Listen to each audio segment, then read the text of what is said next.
Okay, colleagues, we are live. Today we are going to discuss about trust. Trust is a currency of teamwork and a virtual culture threat. And today we have the really special guests, Robert Snyder and Metro Lozovitsky. And the topic of our event is trust, 10 tools not to leave it to chance.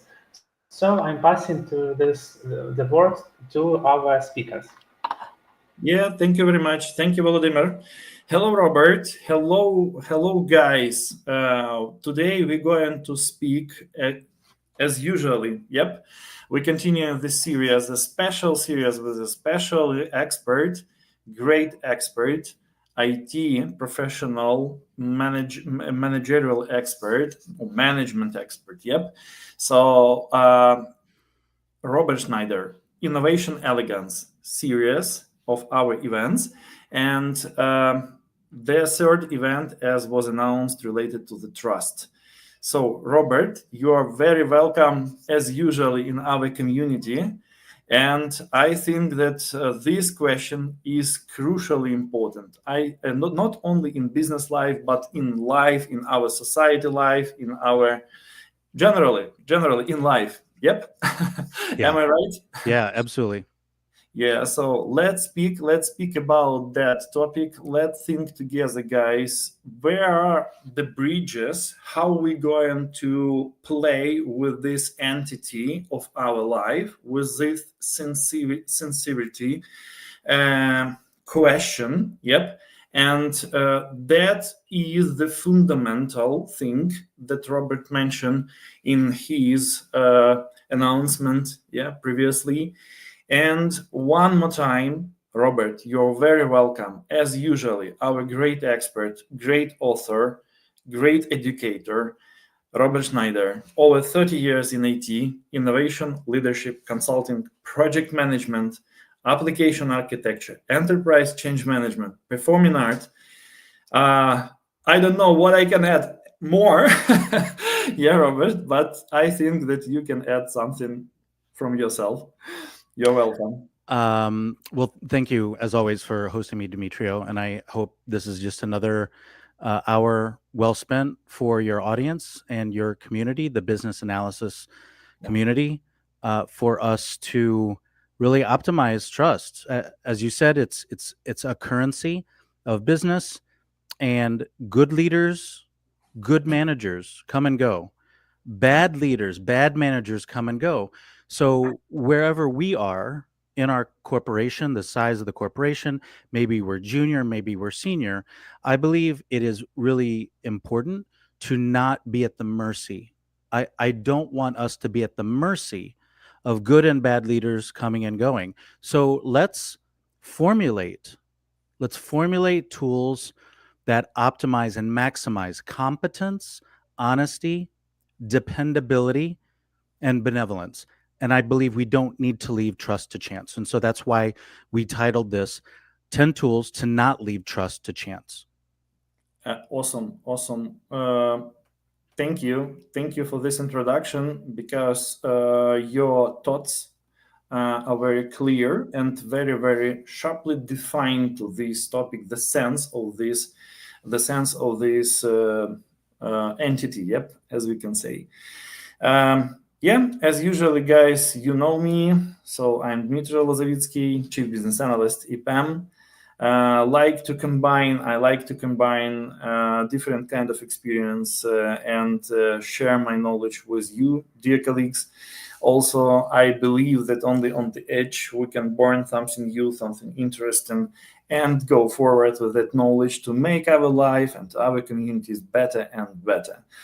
So let's go forward. Let's deep dive based on our special event format, 60-minute active discussion, best practices, two experts, and I know that we have one interesting one-pager helper for you guys at the end of our discussion from Robert.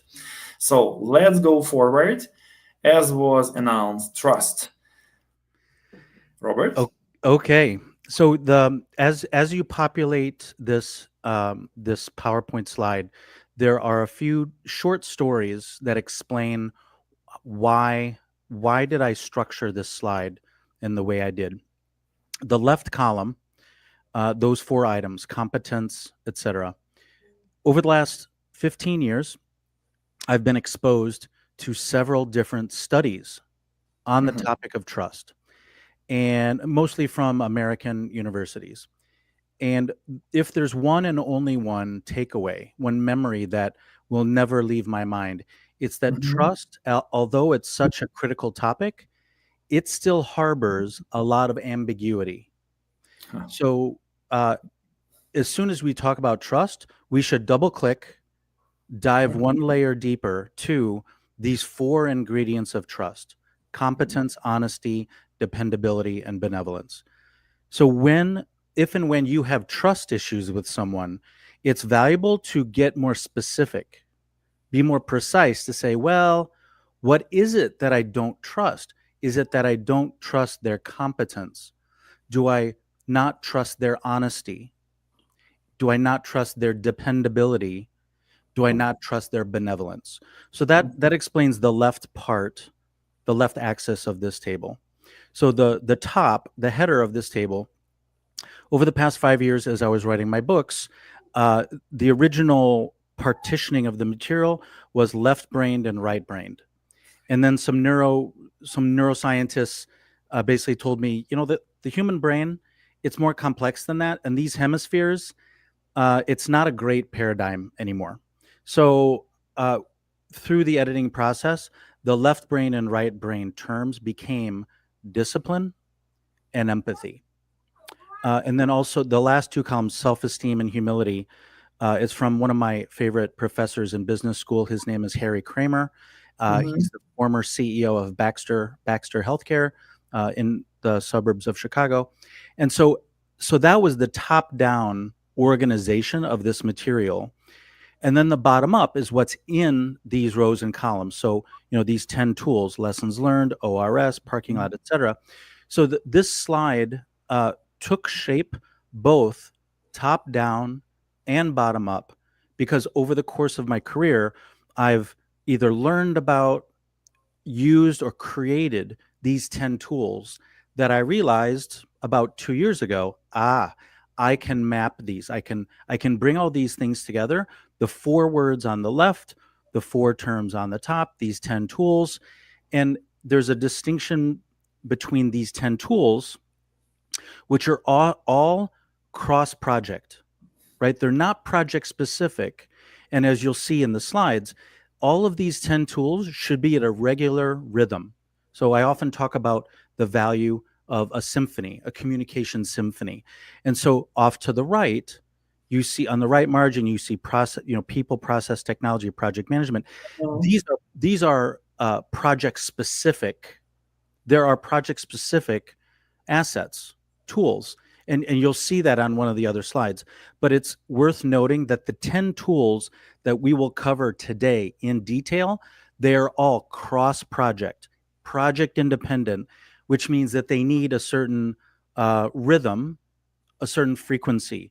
And so actually as I inspect these, all of these, I recommend approximately a monthly cadence, a monthly rhythm, and a couple of them have a weekly rhythm, but most of these I recommend approximately monthly rhythm. So thank you for letting me just explain how did this table take shape. It's studies, it's top down, it's bottom up, it's cross project, and it's project specific. Robert, that is brilliant, because I don't afraid this word, and I can explain why. Because I'm also in IT and not a very young guy, yep.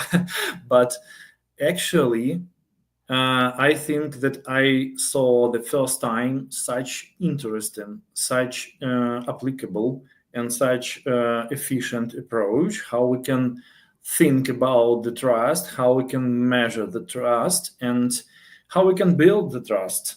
Yep, in reality, not just in theory, when we just have some kind of discussion between us, or in our groups, or in communities, but on the fields. Yep, I mean, in during everyday cooperation with the people, during thinking about this entity and characteristic of our life in complex meaning of that.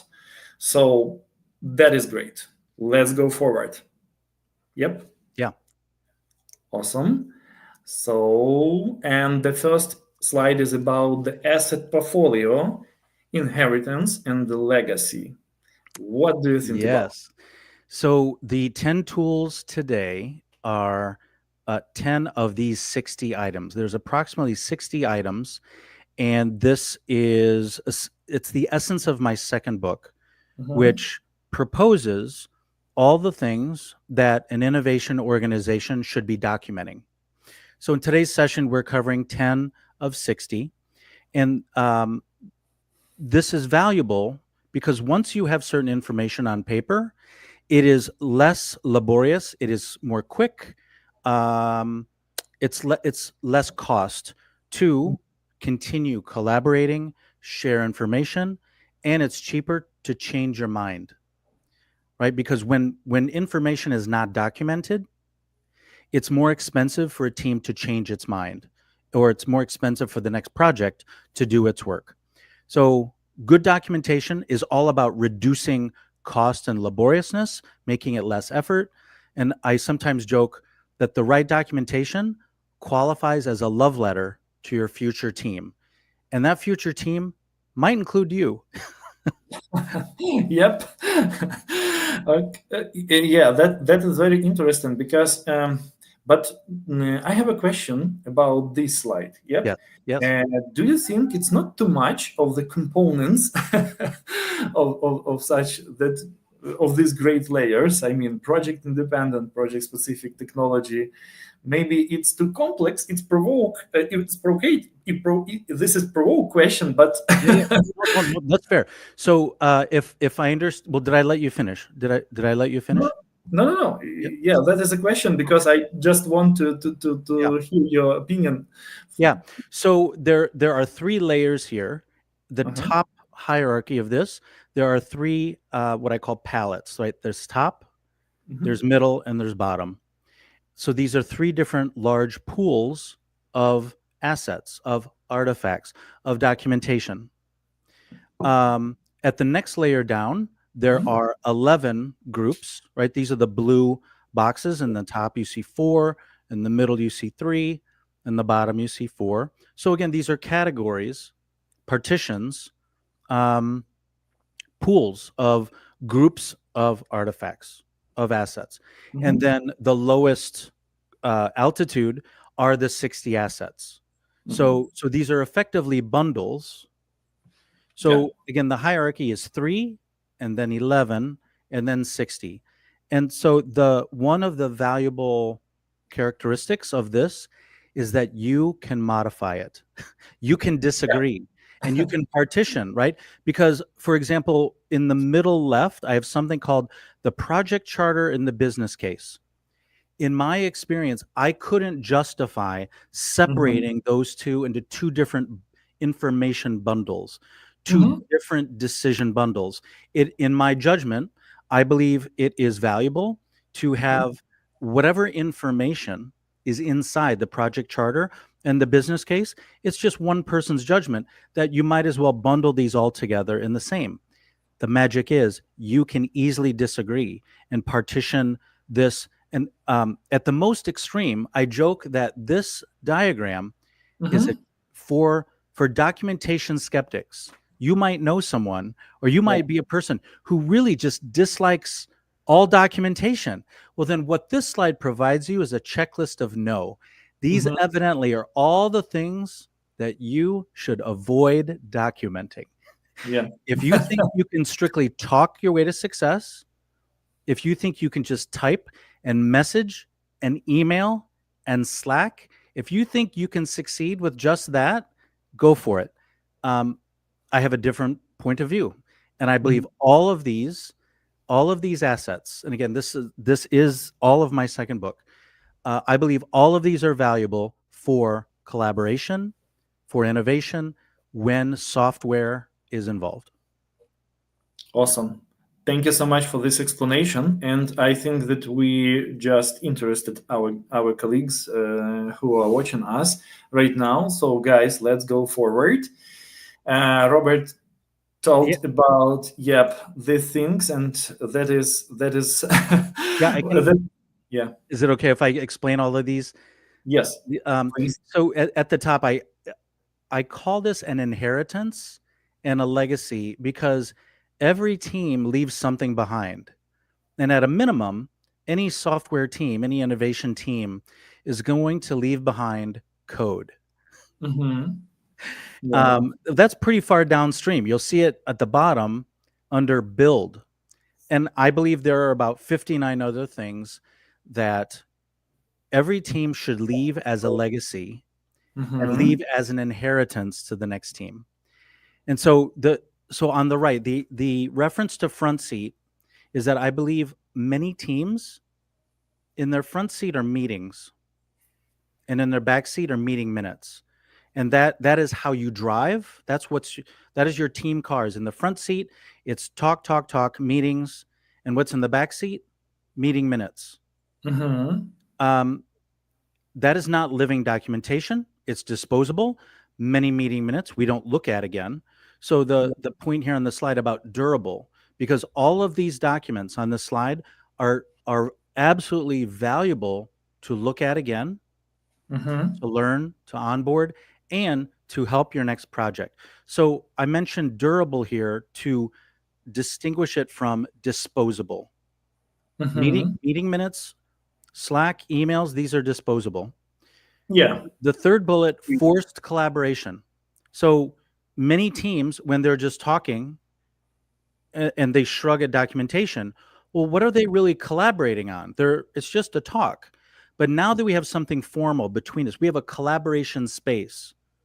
Each document is the collaboration space, and Yeah. we are building something bigger than us that will outlive us. That is the project charter, that is the process flow, etc. But it is forced collaboration because perhaps you represent a certain line of business. Maybe you're public sector and government, and Mm-hmm. perhaps I'm healthcare.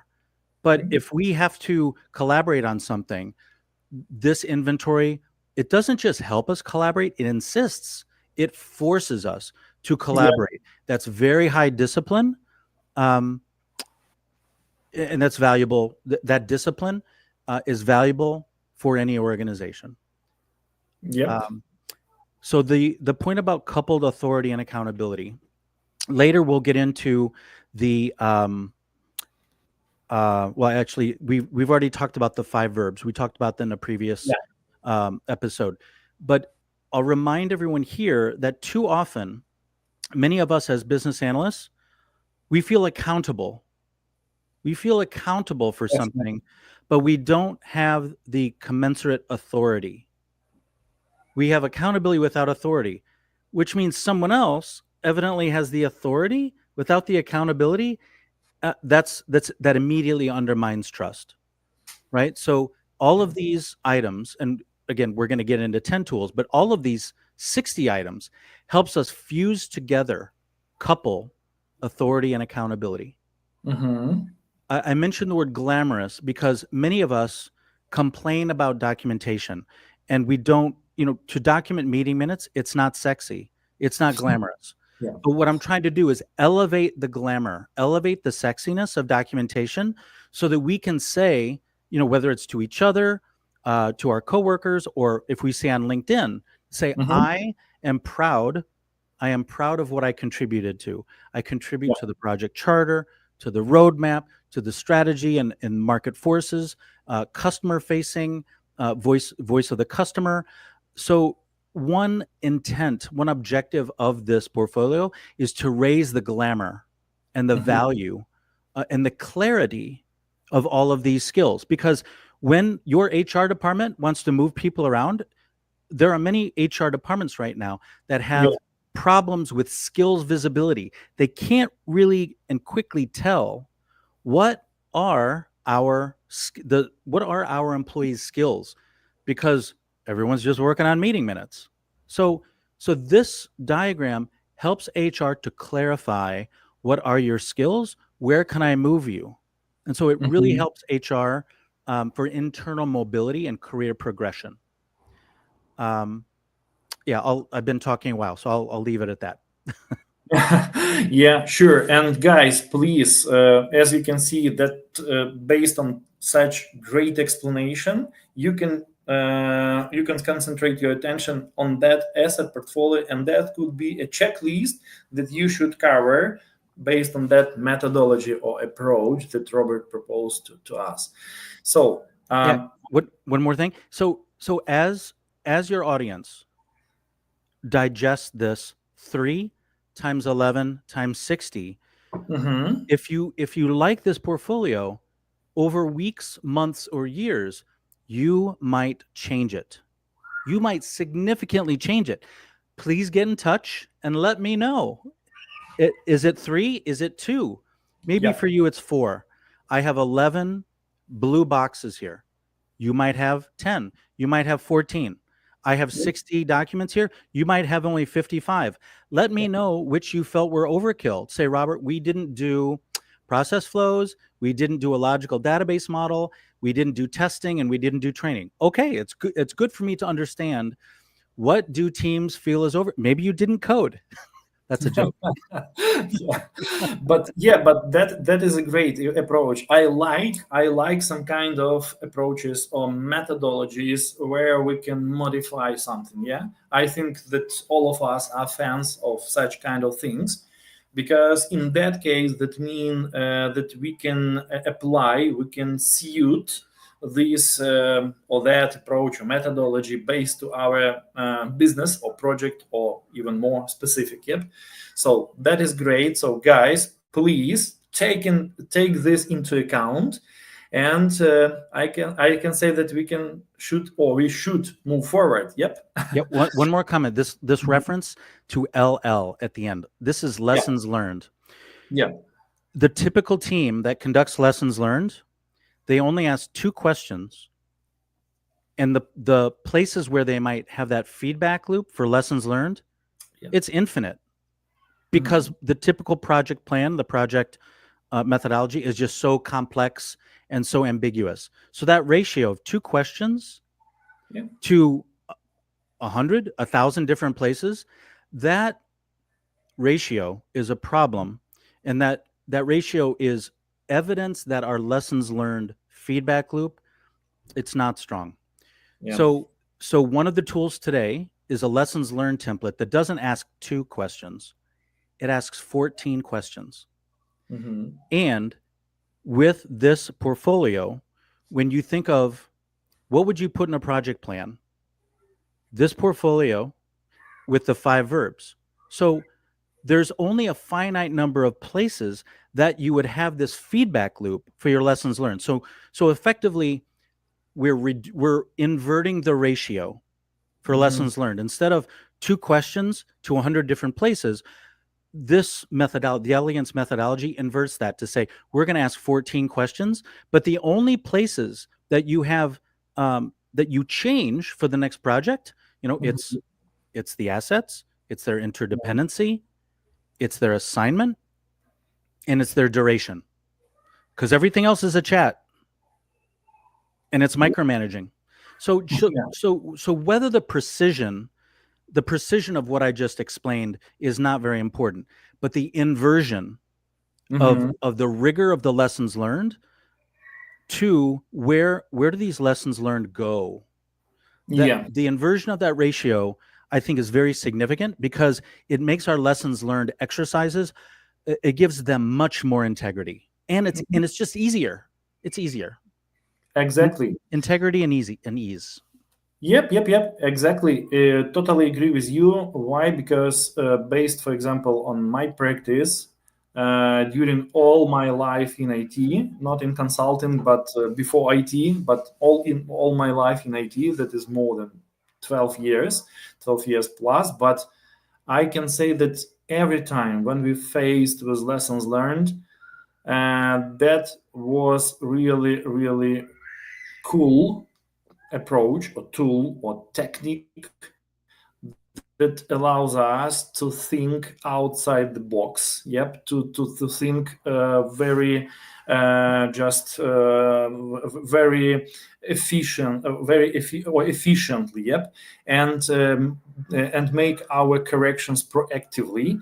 If there was one condition, if this exercise was honest, yep, inside our group, and was really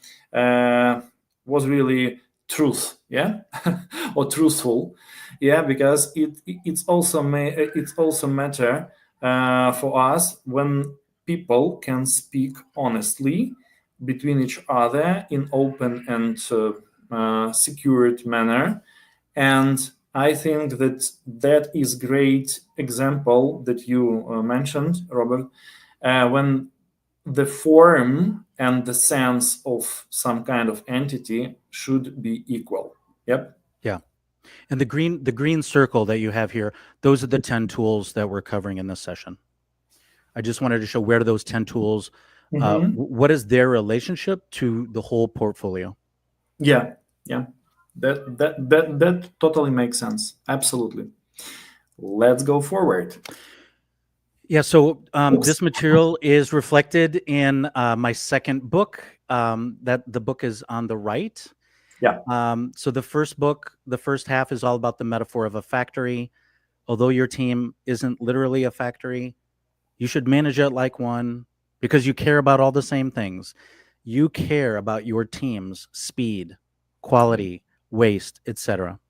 Yep. The second half of the first book, you could advance the slide a little bit. Yep. The second half of the first book is all about the empathetic arts, theater, music, partner dance, improvisation. It also contains a chapter on parenting because there's a lot that businesses can learn from good parents. Yep. And then there's the martial art of Aikido, which aims to minimize you want to protect yourself from counterproductive or attacking behavior in the workplace. But you need tools to neutralize counterproductive or attacking behavior in the workplace. Yeah. So that's the first book. In the second book, it's in the weeds. It's in the detail. I joke that anytime I meet an executive who says, no, I don't want to be in the weeds. Well, then you should skip my second book and you should delegate all that documentation to other people. If you want to stay out of the weeds, then just talk. Yeah. Avoid the documentation. Yeah. Yeah. Let's go forward. Yeah. And change log. Yes. So this is the first of the 10 tools.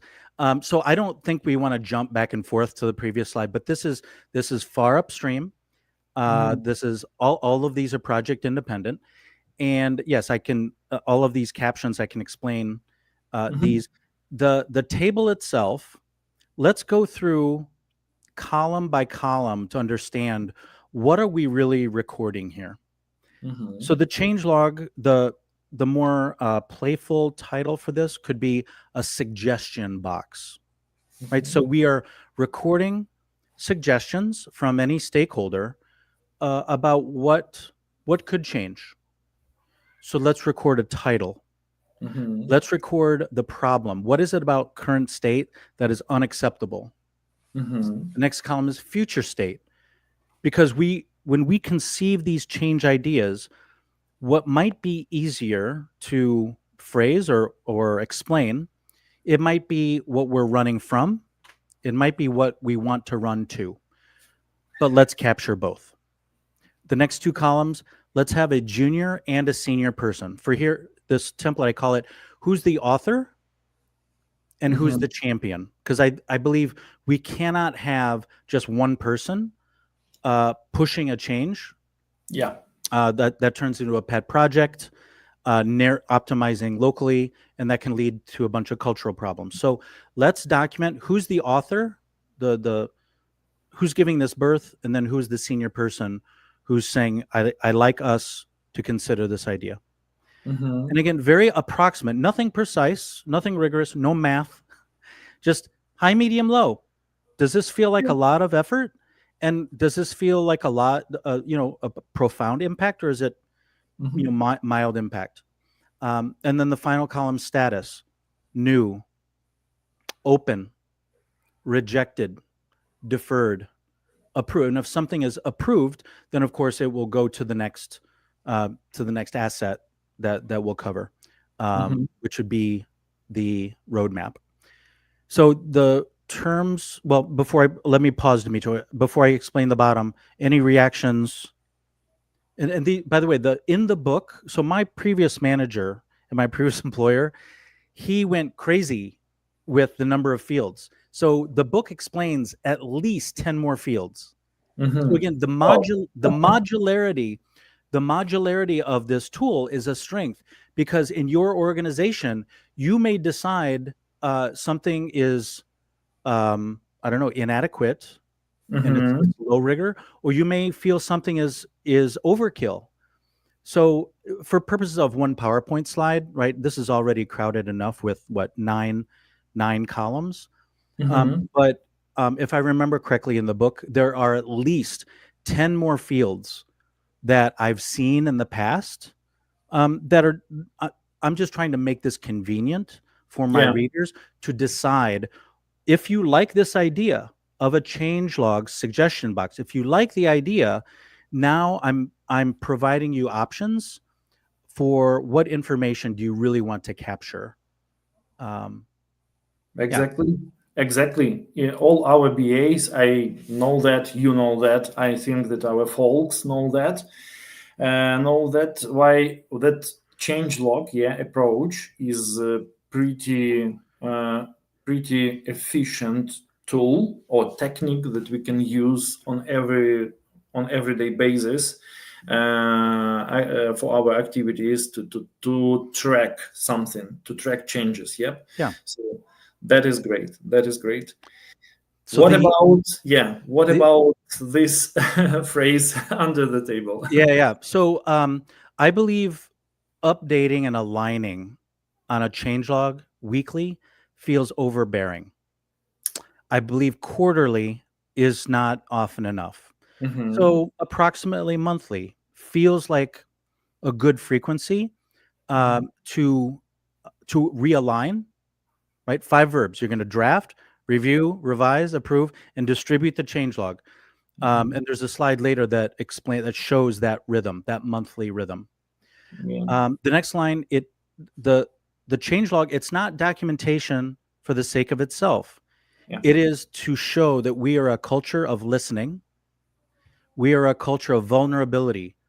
We know that the processes are not perfect. The technology is not perfect. The customer experience is not perfect. So we are going to be vulnerable on our terms.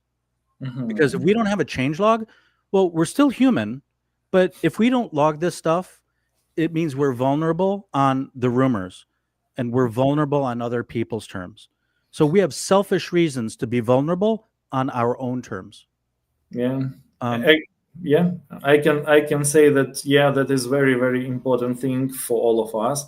You know that when you explain the vulnerability as a characteristic, I just remind in my head. Some kind of phrase from very famous song of the great United States singer John Bon Jovi. mm, Yeah, I like this his songs, and in one song he said, "I'm just a man." yeah. All of us just a people. Yeah. On a good karaoke night, I can do at least 3 Bon Jovi songs. So next Wow. time, when we're in town together, we're gonna have to do some Bon Jovi at a karaoke bar. Awesome. Let's continue. Thank Um, you. and so the point here on the second row again, decisiveness.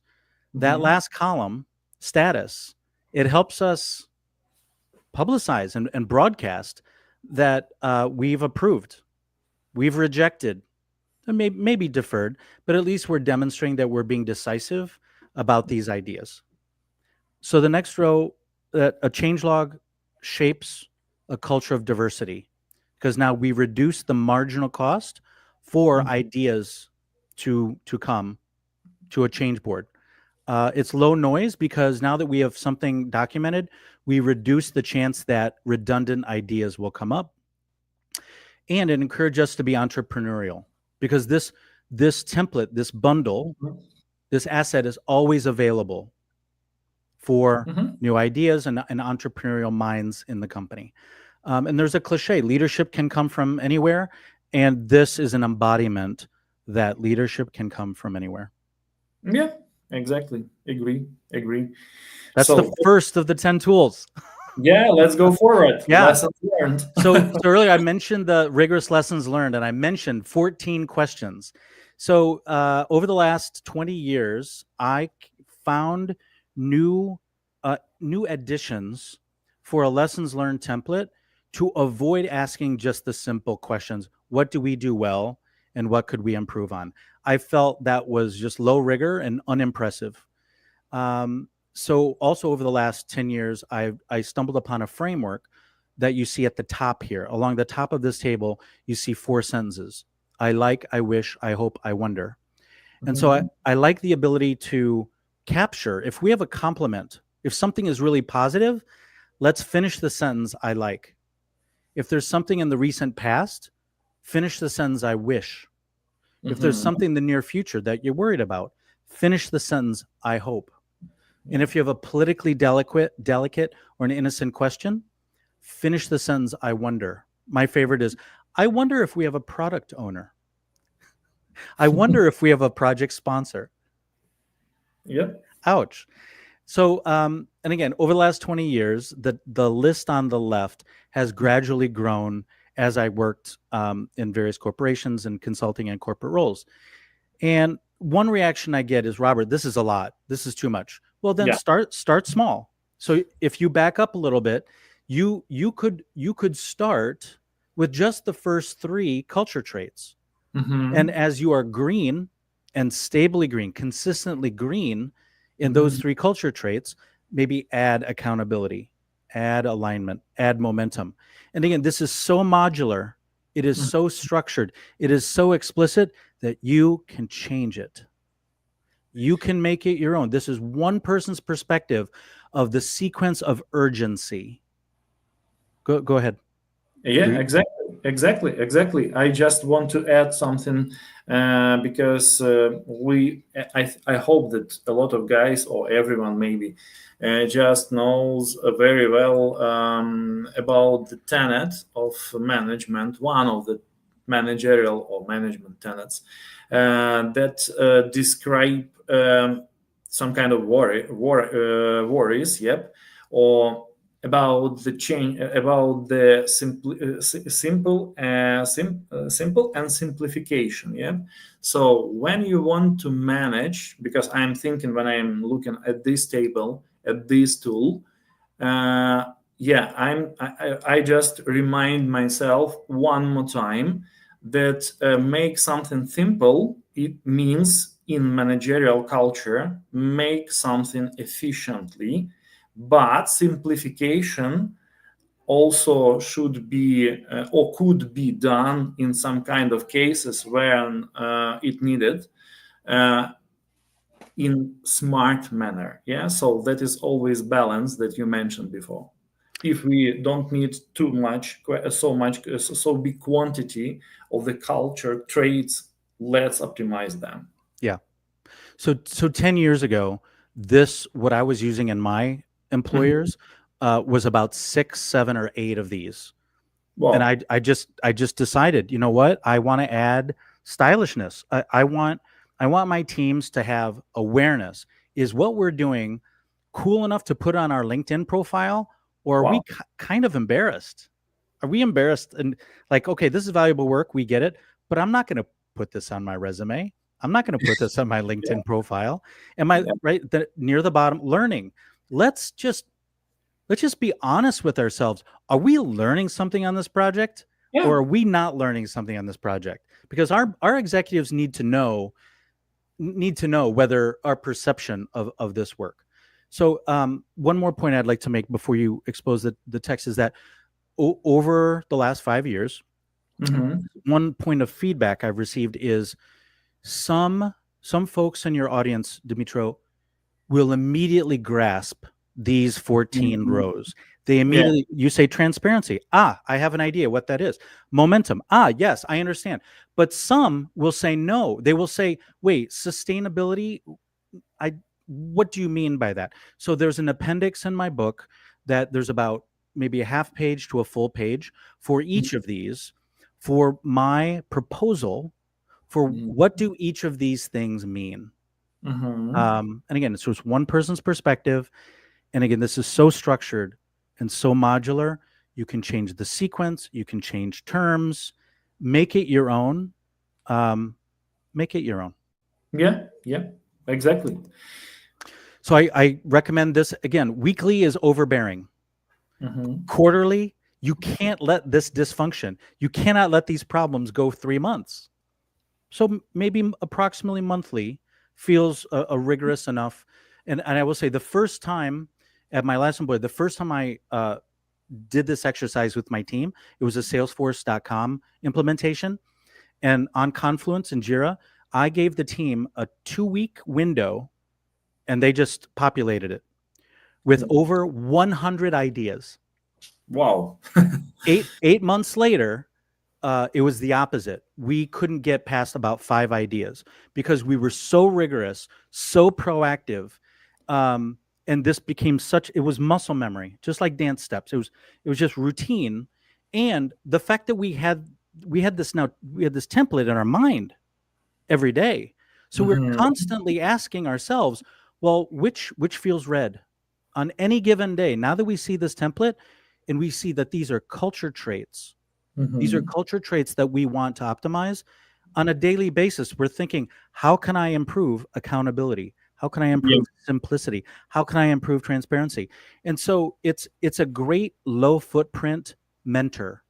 Mhm. And And totally, I can I jump yeah, here? please, Yes, yeah. yeah, totally agree with you because when we start to doing something, yep, that means that we are inspired. We have a lot. We could have a lot of energy, ideas, etc. We have a wish to change something, but when we are going to do that step by step on the long term distance, it means that we need to it's okay, yep, when we just shouldn't have 100 ideas after 4 months of our common work on something, yep. So that is okay. Yeah, I like this example. So the other comments here, this shapes a culture of self-awareness. Mm-hmm. Where are we amazing and where do we stink? Self-confidence, because if your team is is executing this exercise every month, Mm-hmm. think of your confidence, your pride. It goes through the roof. But it's also a culture of humility. Mm-hmm. So this tool is threatening to Mm-hmm. those who want to keep self-confidence low, and they don't like humility. So these tools are they are threatening to Mm-hmm. those who dislike the top of the table of contents, right? Is discipline, empathy, self-confidence, self-esteem, validation, and humility.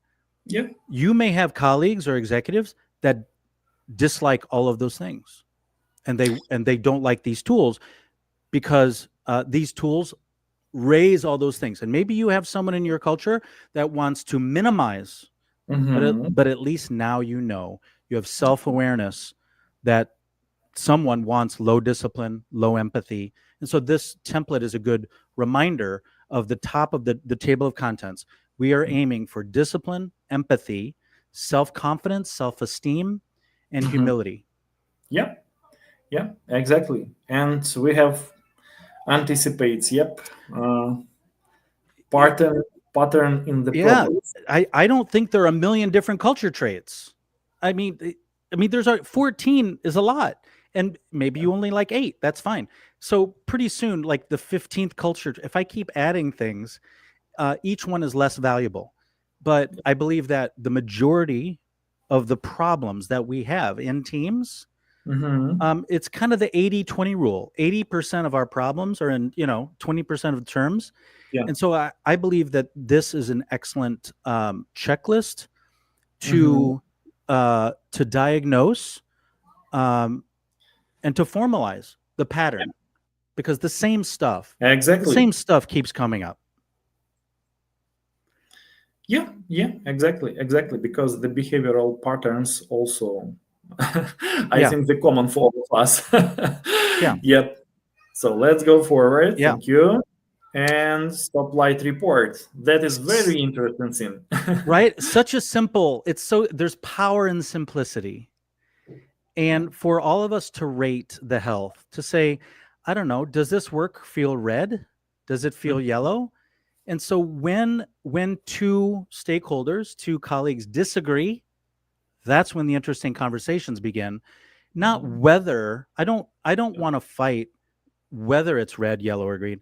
What I do want is if someone feels something is not green, what are we willing to do differently so that that stakeholder feels confident that we are trending back to green? That's the more important thing to agree on, is what are we going to do differently to return back to green for that stakeholder who's more pessimistic about the health.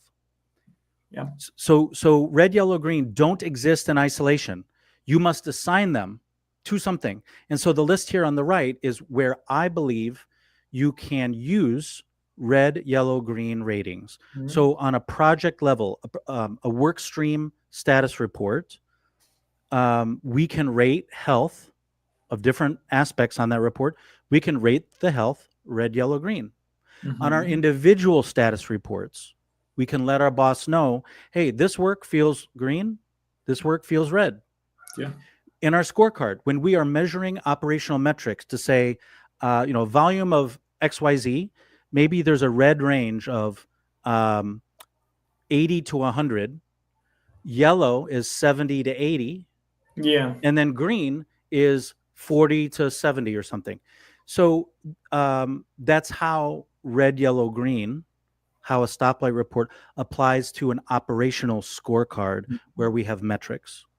Yeah. And then finally, you saw it in the previous slide, we can rate different culture traits in our lessons learned, red, yellow, green. This is simple.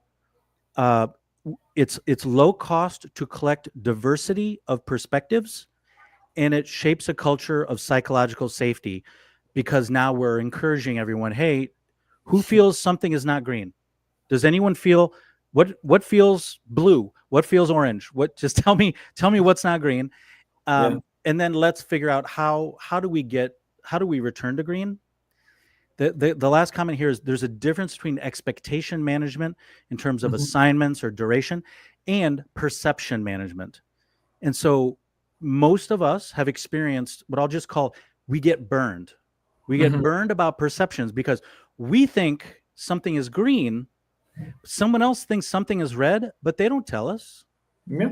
No, so every week I want to know, well, what do you see is not green? Or maybe I think there's a problem. Maybe I think something is red, but if my manager says something is green, then I'm not going to lose any sleep.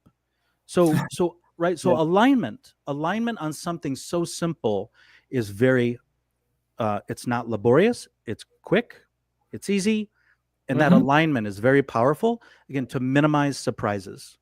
Yeah, I can add here only one comment. Guys, please don't forget about the lighter approach here, as Robert mentioned, for these things. Like, we need to go forward because we have a lot of materials today. Yeah. Okay. Approachability menu. What does it mean? Yeah. So the origin of this was that I had a coworker get fired. And I was asking, were they surprised? Was my fired coworker surprised? Were they coached?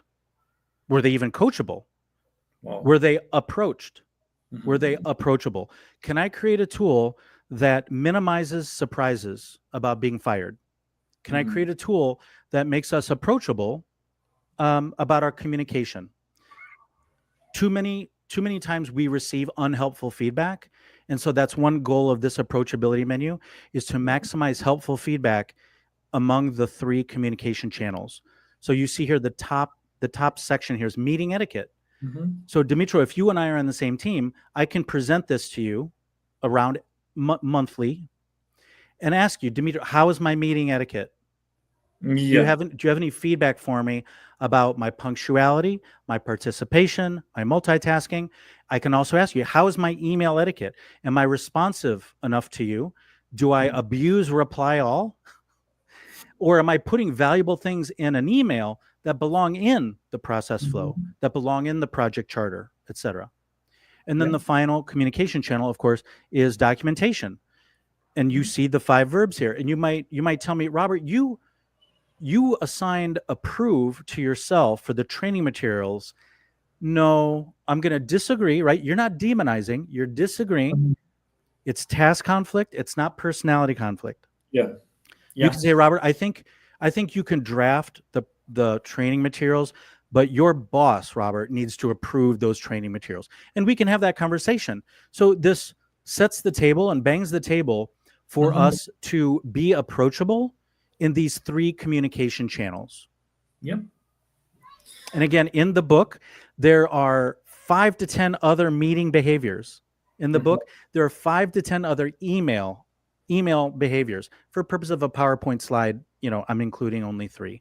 And again, the best part of this is you can make this template your own. Discuss it with your team. Yeah.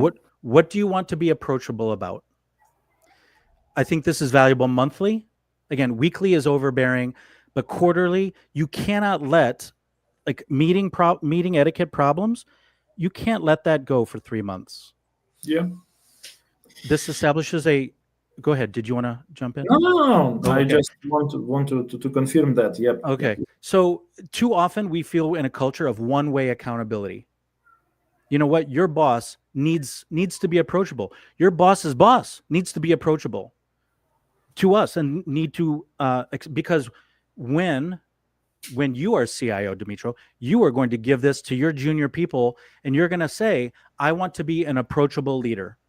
You Mhm. want two-way accountability. You want to shape a culture of psychological safety, high morale. And I jokingly say, hey, your body language to me is pretty negative. You may not like me, but what do you want me to do differently? Because we don't want personality conflict. We want Yes. we want task conflict, and I want to manage expectations and I want to manage perceptions. So this Mhm. tool helps us manage expectations and perceptions about our communication in these 3 channels. That's great.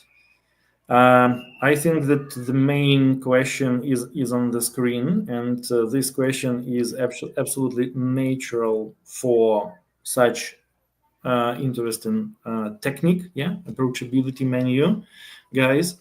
Don't again one more time. Don't forget to use this technique in your practice. Yep, and let's go forward to the Yeah. individual status report. So That is this also is this is the most simple. I'm sorry, I interrupted. yeah, Um, yeah, this is also very interesting thing because I didn't found any kind of um, any kind of same approaches in the literature. So that is why, yeah, okay. that is great. Yeah, I'm surprised. So I've been doing status reports like this since college. This is like oxygen breathing out and breathing into me. I don't understand why I was in environments where this was muscle memory. You always did this. And over the course of my career, I have learned the Yeah, opposite is the opposite is true. it was joke. it Yeah, yeah. I mean, my comment was joke. Yeah, but you are great with that approach, and every as you mentioned, Robert, that thing is very very popular and very very useful. So please go ahead. yeah. So this is an example. The previous slide is very unique. Yeah. And I conceived that idea from my recent employer. You're not going to find that on the web. This you're going to find a million different status reports. But it's worth noting what am I presenting to your community that they can find anywhere. I just want to acknowledge that this is incredibly common, at least awareness or publishing. But just because it's common in the in the web doesn't mean it's common in practice, right? So Yeah. go ahead and advance the slide. And yes, I'm Mhm. aware of the time, Oh, but well, sorry. at the Yeah. bottom. So I believe this is valuable weekly, right? Your world moves pretty quickly, and I believe that you shouldn't have a status report only annually, or even quarterly, or even monthly, approximately weekly. So what this does is it reduces the marginal cost for you and your boss to be aligned on what you're working on. And now that your boss can spend 15 seconds, 20 seconds on your status report, when you get together to talk in person, that precious meeting time, now you are elevating the conversation to the more nuanced and sensitive, more complex topics. So I believe that for mundane, when you are exchanging mundane information, have the first sharing be on paper because now Yeah. it's low cost. But the opposite, the first time you are sharing delicate, sensitive information, don't have it be on paper. Have that be a conversation. So I believe that's a worthwhile distinction when you have folks who just don't like documentation. But all of us have been in a situation where we said, you know what, that could have been an email, right? And a lot of times we might have exchanged status Yeah. where if it's mundane and there's no surprises, it could have been an email, it could have been a status report. So, and this just makes communication fluidity. It improves. It's lower cost. Absolutely. This shapes a culture of accountability. I know my lane. I fill my lane. I stay in my lane. It's a demonstration of momentum because every week, a lot of that right column, the plans and goals, sometimes you can just cut and paste. Yeah. Yeah. Yeah. You're demonstrating momentum and you're conveying whether you think your work is cool or whether your work is not cool. Absolutely, absolutely. As I joked, yeah, as you mentioned before, so we using this approach on everyday basis in different kind of projects, activities, etc. And guys, but please, as Robert mentioned before and during our discussion, don't forget to use this approach in smart manner. Yep. So manage up without the kissing up. Yep. Yeah. So our bosses, sometimes we have a good boss who's benevolent. They have our back. We trust them. They are proponents of our career. And sometimes it's the opposite. Yeah. And you don't trust your boss. When you don't trust your boss, this is even more valuable to Mhm. keep reinforcing to them how valuable you are, and you have a paper trail, you have a record, you are memorializing all your valuable contributions. Never let a bad boss neglect your contribution. Yes. And That is after that 52 is weeks of status reports, imagine at the end of the year, like an annual review.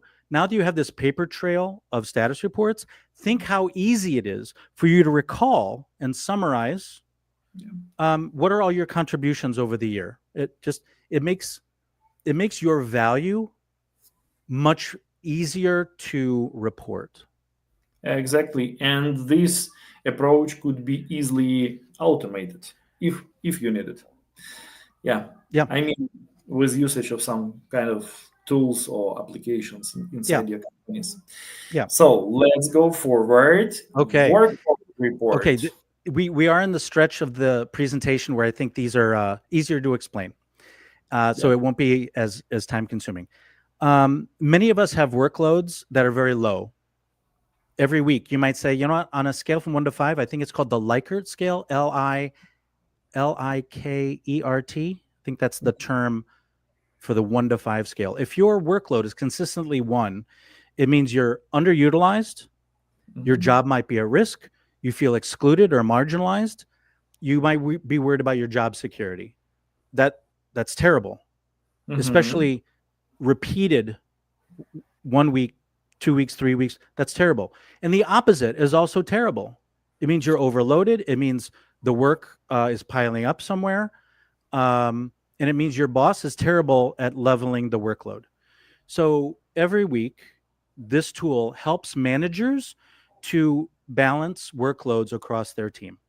Mhm. This should take, right? This is an appendage to your status report. This should take you about 15 seconds. Say, Yeah. what's my workload this week? and ideally it's a 2, 3, or 4. And again, this helps your manager at very low cost. It helps your manager to assign interchange work.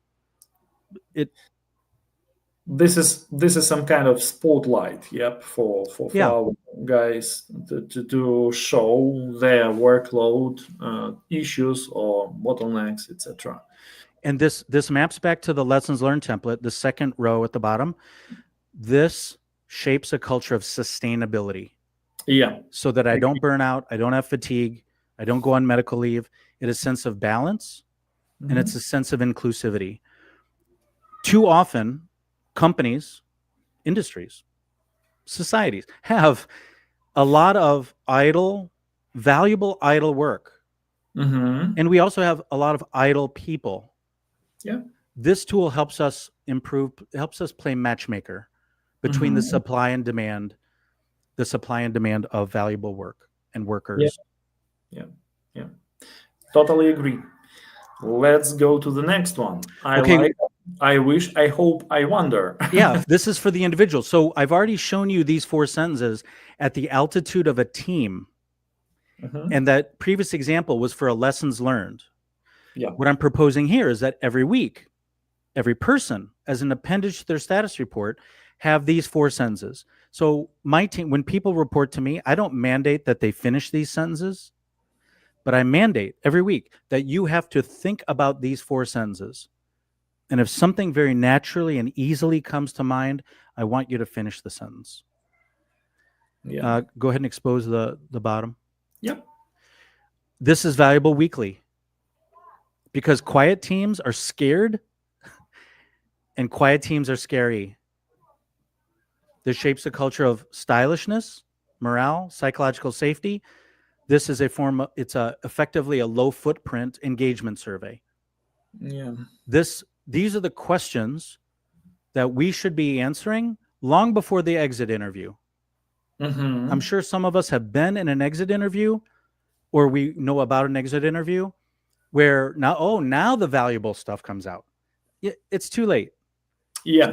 So this is the anticipation that prevents information being shared too late. So I like to think of this as for those of us who have survey fatigue, this is a survey. It's always there for you. It's low footprint. It's low cost. Yeah. And if you don't have anything to say, then skip it. Skip it for a week. No problem. But go ahead and advance. I think those are the last 2 points on this slide. This is a low footprint engagement survey. And these are the questions. Good leaders ask good questions. And instead of carefully curating prompts for AI, these 4 sentences are effectively a prompt for people. Yeah. Let's not lose sight that we can also do prompt engineering for people, and that's really what these 10 tools are. Is I'm sharing with you 10 prompts today, but it's not for AI. It's for collective human intelligence and trust. Yep. Awesome. Let's go forward. Okay. So this is a tool I learned in Toastmasters, which is the organization about public speaking. And what was happening is we were seeing too much unhelpful feedback for the speakers. And so what we did is, this is not my idea. This might be Toastmasters standard, but I don't know who to credit. I don't know who to credit for this framework. But what we did is we asked everyone in the audience, if you have feedback for the speaker, break up your comments into 3 sections.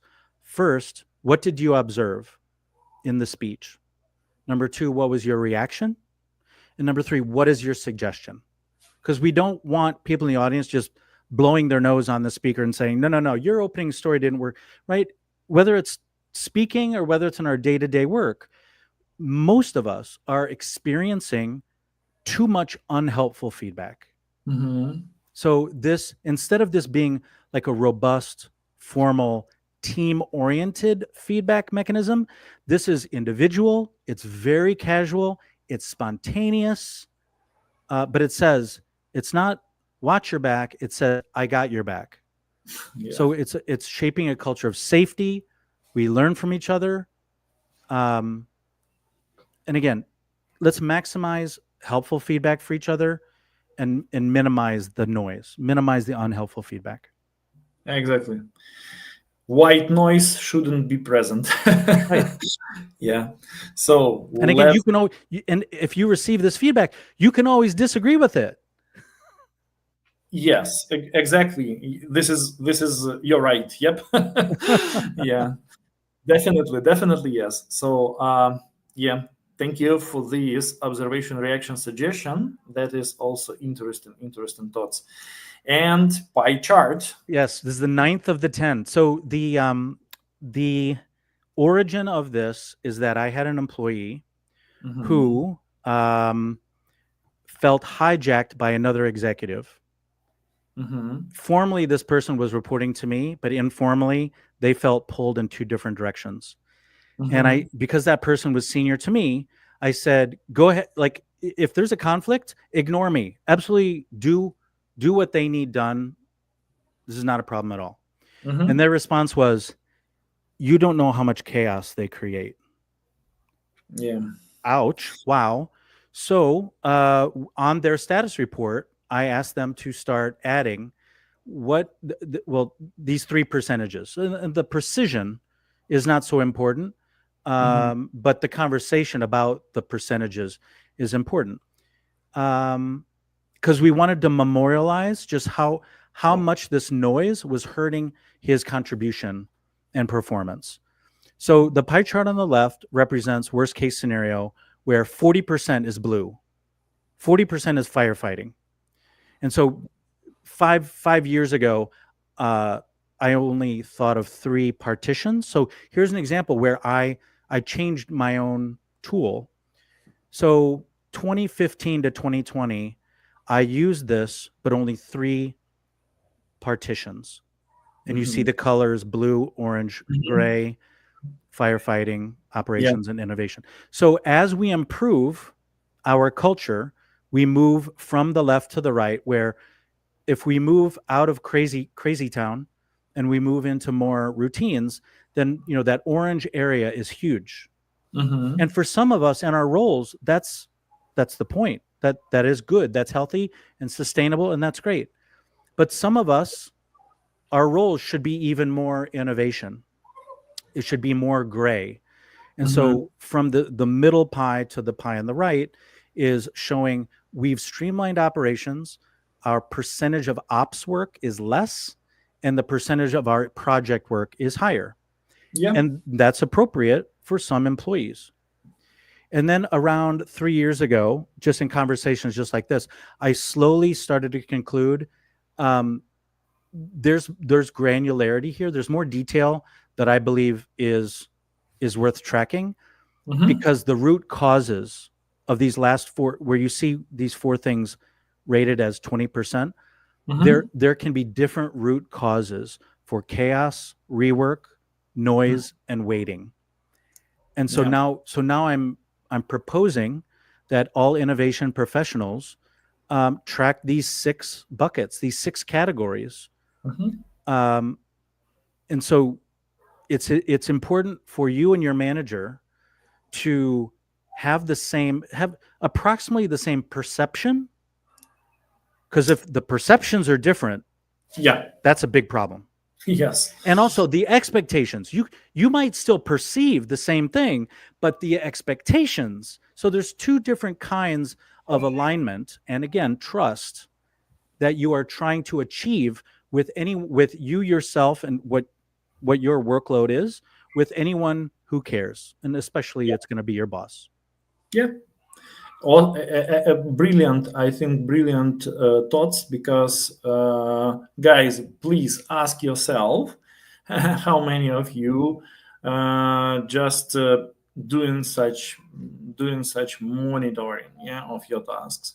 I believe that based on our routines work, that just we are under pressure of some kind of circumstances, etc., very often we forget to think about such things, and that could be crucial for us. So please use the pie chart approach, and I think that everything will be more than fine. Yeah. The word that's coming to my mind right now is steward. Every Hmm. manager, a good manager, is a responsible steward of their team's time. Exactly. A bad manager shrugs and doesn't care. Exactly. And this tool, again, you are managing up without kissing up, and you are basically telling your boss a letter grade. How is your boss performing? Are they doing a good job at synchronizing, minimizing noise, minimizing the noise, minimizing the communication traffic jams, because you see the word here, waiting. But some managers are good at converting traffic jams into symphonies, and those managers have low weighting. Yeah. So this tool aims to manage up without kissing up and demands that if you are a manager, you become a great steward and shepherd of your people's time. Because if you're not, well, then you're a climber. Yeah. You're a climber, not a leader, and that's a critical distinction. Yeah, absolutely. Absolutely. This tool is worthwhile weekly. Those percentages as an appendage to your status report, is it 30 seconds? Maybe it's 60 seconds. Yeah. It's worth it. And this shapes a culture of momentum, scalability, sustainability, and it helps us expose, again, back to the metaphor of a factory. We want to minimize waste. We don't have to be perfect, but we have to be aware. Yeah. So those are the culture traits under trust. So that this pie chart, it's a small hinge that swings the large door of trust. Exactly. Let's go forward. This is the last. Yes, this is the last one. So, so the letters here, BRIQ, barriers, risks, issues, and questions. I've been on teams where these get separated, and I felt like I can't justify separate logs, barrier, risk, issue, question. I think it's fine just to put them all in the same log, because the issue, the substance, from 1 week to the, it might change. What was a risk might become an issue, vice versa, right? So I believe aligning on this, right? Draft, review, revise, approve, distribute. And this is weekly, where most of the other assets are monthly. Status reports are weekly, and your parking lot should be weekly. This shapes a culture of attentiveness. Again, vulnerability, transparency, continuous improvement. And it can be a catch-all to say, we can ask ourselves, does success feel inevitable? Yeah. And if success doesn't feel inevitable, I think you need to keep probing, keep asking, what else? What else? Who else? Who else are we missing? What else could go wrong? And I think a sense of paranoia is okay, because paranoia and rigor, it's not time consuming. You know what's time consuming? Big surprises. That's time consuming. Yes, totally agree. Good managers should not be surprised. Yeah. Yeah. So I think this is the last of the 10. I think we're headed into summary slides. Yeah, sure. Let's go forward. So all this is so Ukraine, Irina from ACMP Ukraine about a year ago said to me, Robert, I love this, but I don't know what to do next. And so I created this slide to propose there are 10 different ways, 10 different places you can adopt Elegance to escape the software centricity. And so today's topic of 10 tools for trust, I believe, are in circles 4, 5, and 6. So as you advance this slide, if you see 4, 5, and 6 is what we just covered today. And the other items are just different areas. So I just, again, we're zooming out here at the end of our conversation. We're zooming back out to understand the why of these 10 tools from today. It's because item 4, if your morale is low, these tools help raise morale, self-esteem, humility. If you have relationship problems, the approachability menu can do a lot to improve relationships. If you simply don't know what the problems are, you must start a rigorous lessons learned exercise. And we did cover the change log, which is item 7. again, because I do Yeah. think it shapes a culture of trust. And the parking lot isn't. Yes. But anyway, I think I've spoken enough about this slide. And again, the purpose of this slide is to propose to you, depending on what you feel on the left, like let's take number 8. If you need to decrease your team's workload, go ahead and advance the slide. If you want to decrease your workload, you need to look at your roadmap. We didn't cover the roadmap today, and you need to look at your project plan. But those are 2 assets that help you decrease the intensity of your work if you're burning out your people. So that's this slide is about adoption of these 10 tools. Yeah, and that is a sense how we're going to do that, how we're going to apply such great methodology in practice. So I think, Robert, we covered a lot today. Yep, Yeah. I believe. Yep, and I think that we just provide to our colleagues a great bunch of information and piece of knowledge, and your just absolutely amazing experience in consulting area, in IT, and in IT area overall. So I think that all other things guys just can cover from your books, previous videos on your social media channels. Guys, don't forget to subscribe on Robert page. Please do that. And we have a summary slide here. So one more time. Yep, just cover just a quick reminder for our colleagues where we are. Yeah. So again, the list on the left is where I landed from multiple studies on trust. Trust is such a vital culture trait and topic. Low trust is expensive. It's painful. Yes. It hurts business. So but trust is very ambiguous. So these 4 words on the left help us reduce the ambiguity about trust. Yeah. The top is 4 culture traits that I'm trying to maximize. Mm-hmm. I'm encouraging teams. If you have low discipline and low empathy, these tools help you shape a culture of high discipline and high empathy.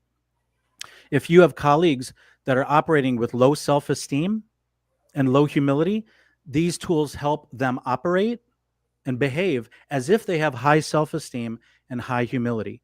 And one specific scenario I'll call out is when someone has low self-esteem and they overcompensate for that low self-esteem, resulting in them being the office bully, or they're predatory. Yeah. We need tools to not leave that to chance. We cannot just accept or depend on HR or depend on managers. No, we need things on paper to detect early who is demonstrating bullying behavior. And so under the theme of fail fast, fail small, when you propose these tools to your team members, I believe that if these tools do terrify the bully, because they terrify climbers, and that's the point, because I want them to behave as if they're a leader, not a climber. Yeah. And even the person whose self-esteem is low and their humility is low, I want you to be able to manage them and shape a culture where everyone is behaving as if our self-esteem and our pride and our fearlessness. I don't want fear, I want fearlessness. And our humility, our approachability is high. And so these 8 words on the 4 on the left and 4 on the top, these are 10 tools to not leave trust to chance. And over the next few weeks, months, years, I hope that your audience will think of an 11th tool, think of a 12th tool, or let Demetrio and I know what has worked for you, what didn't work for you, how did you change? This is only the first conversation you and I are having about tools for trust, but it's 2025. Who knows what conversations are worthwhile over the next few years that again, to use the improv word, explore and heighten. There's no excuse. Now with these tools, there's no excuse for low trust. The Yeah. only acceptable direction is improving, continuing to improve trust. And that's a powerful inspiration and direction for us to improve business, improve our careers. Yeah, absolutely fruitful, brilliant. I can say our conversation as usual, Robert, with you, and I believe I will try and I will provide you with feedback about this approach implementation inside my team, because that means for me a lot, and for us a lot. I think that is a great approach. Again, you just decompose this entity of trust into real practical things that could be applied step by step in our practice. That is awesome. And thank you so much for your experience that you are sharing with people, because that is your creator. Yeah, your creator. Oh, yeah, with a capital letter, with a capital letter in that world, in that word. And I think that you provide absolutely valuable experience for all of us. As usual, Robert, thank you so much. I know that we are run out from our time a little bit, but again, we have, as usual, very, very intensive and very, very interesting conversation for you guys, because we are working for you. We are fans of knowledge sharing, of experience sharing, and we know that we all together with you guys, we are going to do our world better and better. So thank you so much, Robert. I think that we are done for today. That's Yep. great. Yeah, and uh, as always, you are very welcome. We want to see you next time. And guys, please don't forget to subscribe again on our social media channels and visit Robert page. Just monitor his beautiful posts, articles, books, etc. And stay with us. Thank you so much. Thank you for this conversation, and thank you for this session. Yep. Thanks for hosting me, Dimitro. Yeah. Thank you very much, guys. See you next time. Stay with us.